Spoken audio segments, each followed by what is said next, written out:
Mesdames et messieurs, chers congressistes, recevez par ma modeste voix le salut chaleureux de tous les opprimés du peuple camerounais. Mon nom est Lambosanjo Pierre Roger, Lapiro de Mbanga est mon nom d'artiste. Je suis âgé de 55 ans, marié et père de 7 enfants. Je suis Camerounais d'origine et de nationalité.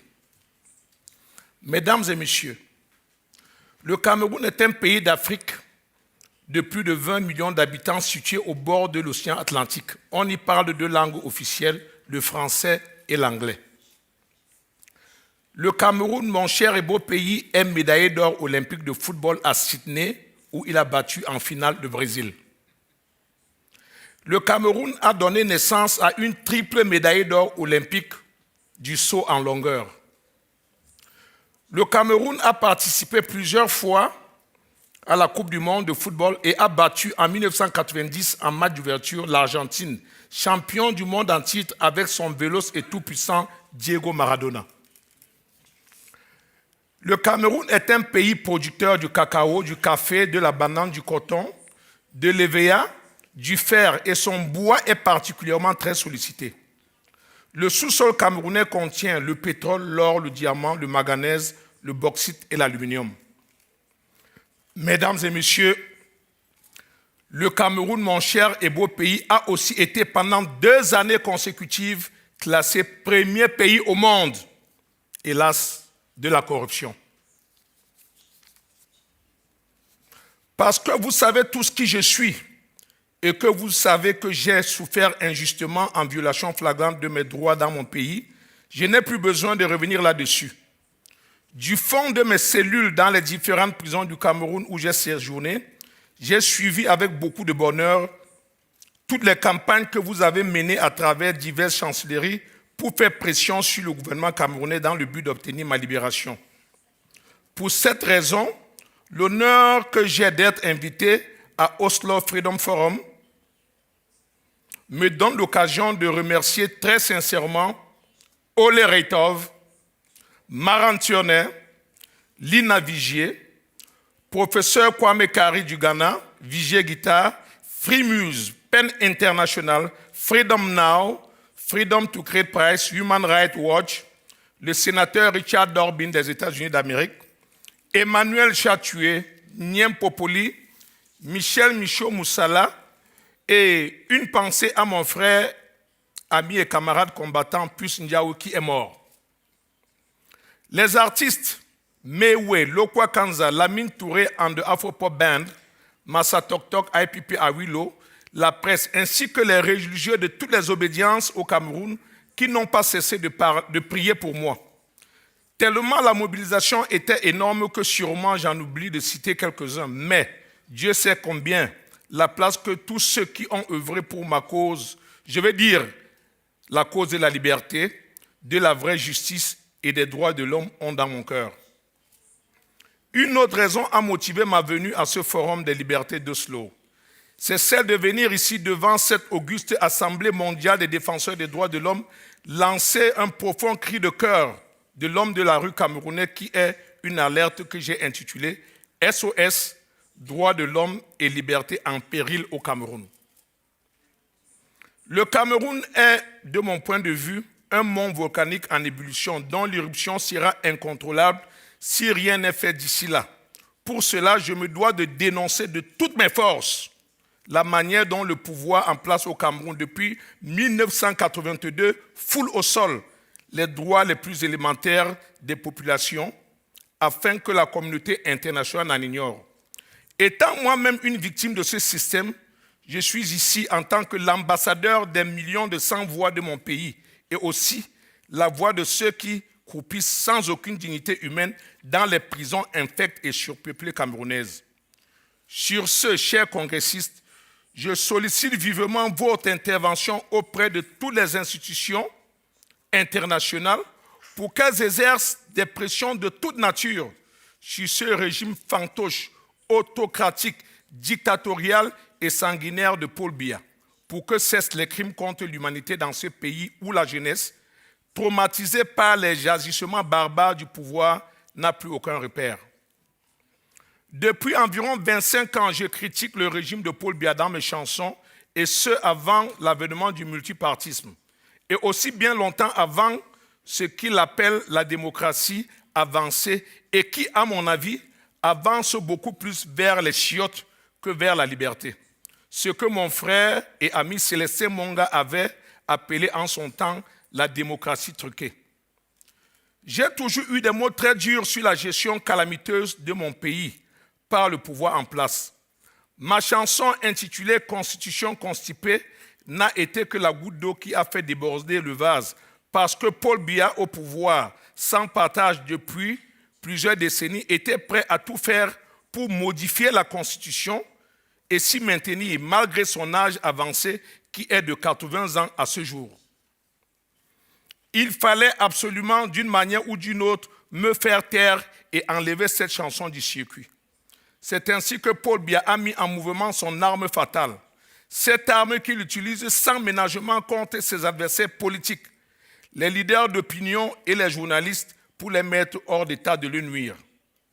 Oui, j'ai eu droit au déclenchement de la machine à broyer de Paul Biya. Cette arme fatale et machine à broyer de celui qui se prend pour Dieu, made in Cameroun, n'est rien d'autre que la justice. Mesdames et messieurs de la défense des droits de l'homme au Cameroun, le président de la République se sert de la justice qu'il manipule à sa guise pour condamner des innocents à la peine de prison à vie. La justice est aux ordres du premier et super magistrat Paul Biya, le Machiavel des temps modernes. Étant le président du Conseil supérieur de la magistrature, c'est lui qui nomme et révoque les magistrats. Vous comprenez donc que sa démocratie avancée ignore la notion de séparation des pouvoirs. Le Cameroun est mondialement connu comme un pays où les droits de l'homme ne sont pas respectés.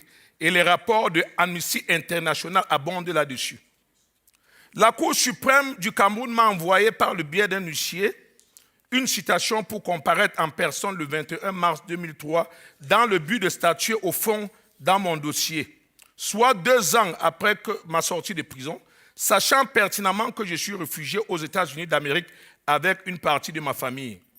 Je veux bien connaître la raison de cet intérêt subit à vouloir absolument vider mon dossier maintenant que je suis déjà libéré. Or, en ce moment bien précis, des détenus croupissent dans des prisons en attente de l'ouverture de leur dossier, pris en otage à la Cour suprême depuis plus de 16 ans, à l'instar du franco-camerounais Michel Thierry Atangana. Un journaliste camerounais appelé Ibi Ngota est mort en détention arbitraire en prison parce qu'il a dénoncé dans son journal que le secrétaire général à la présidence de la République a perçu des commissions indues pour l'achat d'un navire.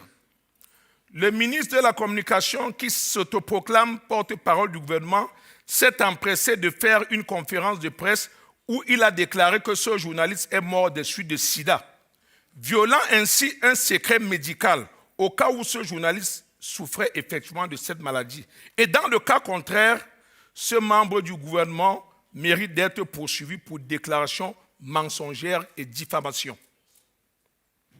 2 avocats camerounais, Maître Abbé Solo Etienne et Maître Yen Eyumlidien, sont détenus en prison depuis plusieurs années pour détournement de deniers publics, alors qu'ils ne sont pas des gestionnaires de crédit. Leur crime, c'est d'avoir fait leur boulot. Ils ont été payés pour avoir récupéré des créances que l'État ne voulait pas payer et qu'ils devaient à leurs clients.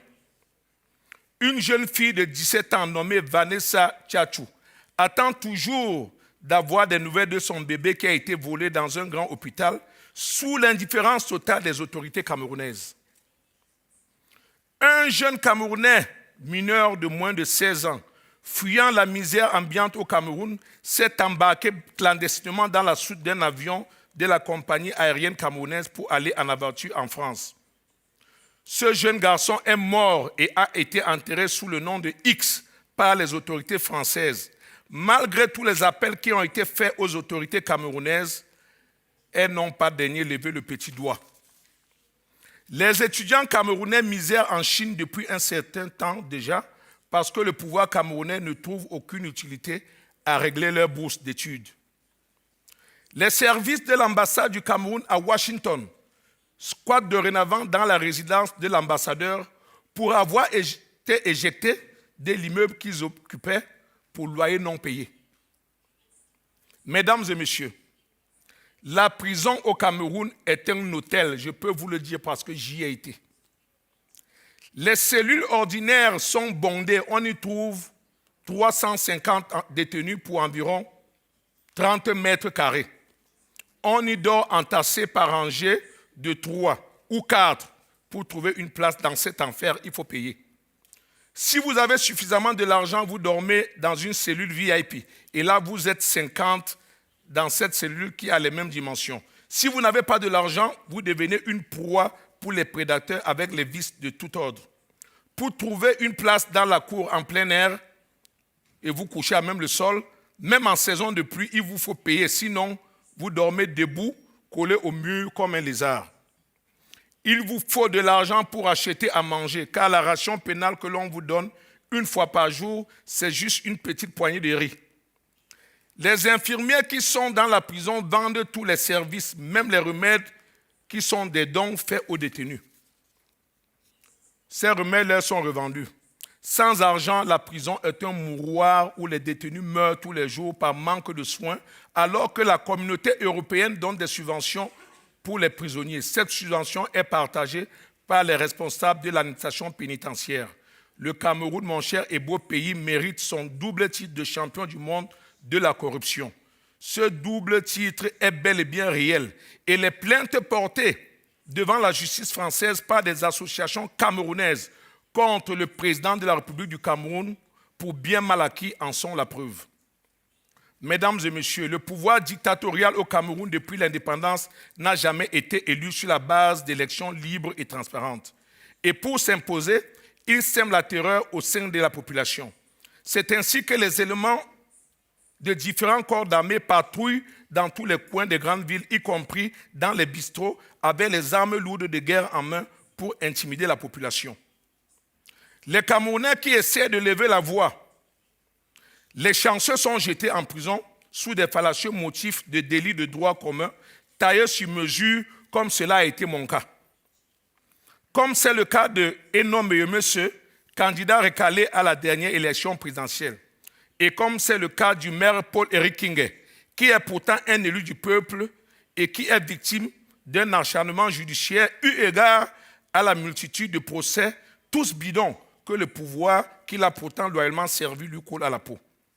Les malchanceux sont littéralement massacrés par les commandos armés, comme ce fut le cas lors des émeutes contre la vie chère de fin février 2008 pour lesquelles j'ai été largué en prison, qui ont fait plus de 100 morts pour les organisations de la société civile et 40 morts pour le gouvernement. Pour le régime de Paul Biya, tuer 40 personnes qui ont manifesté contre la vie chère est normal. Il n'y a pas de quoi fouetter un chat. Par conséquent, cela ne mérite pas l'ouverture d'une enquête indépendante afin que les responsabilités des uns et des autres soient établies, pour que les fautifs soient punis et les victimes dédommagées. Mesdames et messieurs, chers congressistes, voilà la situation des grandes réalisations sur les droits de l'homme dans mon pays, le Cameroun, à ce jour. Merci de m'avoir suivi. Thanks to Oslo Freedom Forum. God bless you.